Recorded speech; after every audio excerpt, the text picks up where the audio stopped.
आज हम एक ऐसी कहानी की गहराई में उतरेंगे जो भक्ति, कर्तव्य और समय के सबसे बड़े सवालों को छूती है। ये कहानी है उस एक पल की जब एक भक्त की अटूट श्रद्धा ने सृष्टि के नियमों को ही चुनौती दे डाली। कभी सोचा है क्या हो अगर कोई भगवान की ही इच्छा को रोक दे? मतलब जब भक्ति इतनी ज्यादा शक्तिशाली हो जाए कि वो ब्रह्मांड के जो अटल नियम हैं उनके सामने एक दीवार बनकर खड़ी हो जाए। हमारी आज की कहानी का सबसे बड़ा सवाल असल में यही है।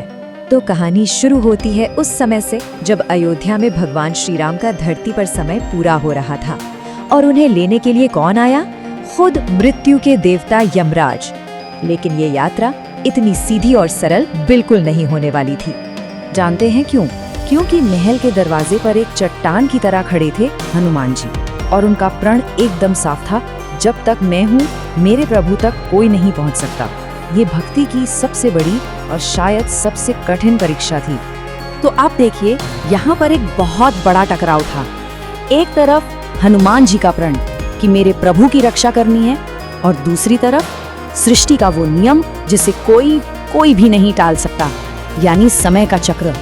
सोचिए, एक भक्त का प्रेम और पूरे ब्रह्मांड का विधान, दोनों आमने सामने आ खड़े हुए थे। और इसका नतीजा खतरनाक। हनुमान जी के इस प्रण से ब्रह्मांड का पूरा संतुलन बिगड़ने लगा। मृत्यु रुक गई तो जन्म भी थम गया, और तो और खुद समय की गति भी धीमी पड़ने लगी। पूरी सृष्टि एक ठहराव की ओर बढ़ रही थी। इस बीच भगवान राम सब देख रहे थे, सब समझ रहे थे। वो हनुमान के प्रेम की गहराई जानते थे और उन्हें सीधा आदेश देकर उनका दिल नहीं तोड़ना चाहते थे। इसीलिए उन्होंने एक अद्भुत और रहस्यमयी लीला रची। और उनकी लीला बहुत ही साधारण सी थी, पर उसका मतलब बहुत गहरा था। पहला कदम, उन्होंने अपनी अंगूठी जानबूझकर फर्श की एक दरार में गिरा दी, और दूसरा कदम, उन्होंने हनुमान को उसे ढूंढ कर लाने का आदेश दिया। एक छोटा सा काम, पर एक बहुत बड़े उद्देश्य के लिए। और बस अपने प्रभु का आदेश मिलते ही हनुमान जी सब कुछ भूल गए। उन्होंने एक पल भी नहीं सोचा, फौरन सूक्ष्म रूप धारण किया और उस दरार में उतर गए। उनका ध्यान अब द्वार की रक्षा से हटकर पूरी तरह प्रभु के आदेश पर था। लेकिन वो दरार कोई मामूली दरार नहीं थी।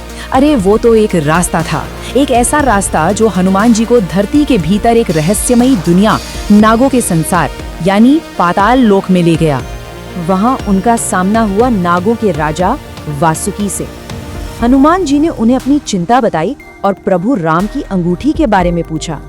वासुकी सिर्फ मुस्कुराए, क्योंकि वो पहले से ही सब जानते थे कि ये सब क्यों हो रहा है। और अब कहानी उस मोड़ पर पहुंचती है जहां सबसे बड़ा रहस्य खुलने वाला था। वासुकी हनुमान जी को एक ऐसी जगह ले गए जिसे देखकर खुद हनुमान भी हैरान और स्तब्ध रह गए। हनुमान जी ने अपने सामने अंगूठियों का एक विशाल पहाड़ देखा, लाखों करोड़ों अंगूठियां, और सभी बिल्कुल एक जैसी। वो तो चकित रह गए और उन्होंने पूछा, इनमें से मेरे प्रभु की कौन सी है? वो अंगूठियां अनंत थी, बेशुमार, हर एक पर श्री राम का नाम लिखा था। ये सिर्फ एक अंगूठी की खोज नहीं थी, ये तो एक शाश्वत सत्य से सामना था जो समय से भी बहुत परे था। और तब वासुकी ने उस महान रहस्य से पर्दा उठाया। उन्होंने समझाया, हनुमान, ये जो समय है ना, ये एक चक्र की तरह है। हर त्रेता युग में राम आते हैं, और हर बार जब उनके जाने का समय होता है तो वो अपनी अंगूठी ठीक इसी तरह गिरा देते हैं, ताकि तुम उसे ढूंढने यहाँ आ सको और यमराज अपना कर्तव्य पूरा कर सके।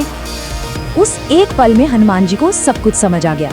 उन्हें ज्ञान हुआ कि राम किसी एक समय या एक शरीर तक सीमित नहीं है, वो तो अनंत है, और उनकी लीला भी अनंत है। ये सब उसी अनंत खेल का एक हिस्सा था जो बार बार हर युग में दोहराया जाता है। इस ज्ञान को पाने के बाद हनुमान जी की भक्ति एक नए और कहीं गहरे स्तर पर पहुंच गई। उन्हें अपनी जिद और प्रभु की इच्छा के बीच का सच्चा फर्क समझ आ गया था। जब हनुमान पाताल लोक से वापस अयोध्या पहुंचे, तब तक समय अपना काम कर चुका था। सब कुछ बदल गया था। भगवान राम अपना अवतार पूरा करके अपने धाम वापस जा चुके थे। हनुमान जी को अपनी भक्ति का असली मतलब समझ आया था कि सच्ची भक्ति हट करने में या सृष्टि के नियम को रोकने में नहीं है, बल्कि ईश्वर की इच्छा को, उस कॉस्मिक ऑर्डर को विनम्रता से स्वीकार कर लेने में है। तो ये कहानी हमें एक बहुत गहरे सवाल के पास छोड़ जाती है। क्या सबसे बड़ी भक्ति हठ में नहीं बल्कि पूर्ण समर्पण में है? अपनी इच्छा को ईश्वर की इच्छा के साथ मिला देने में? इस पर सोचिएगा जरूर।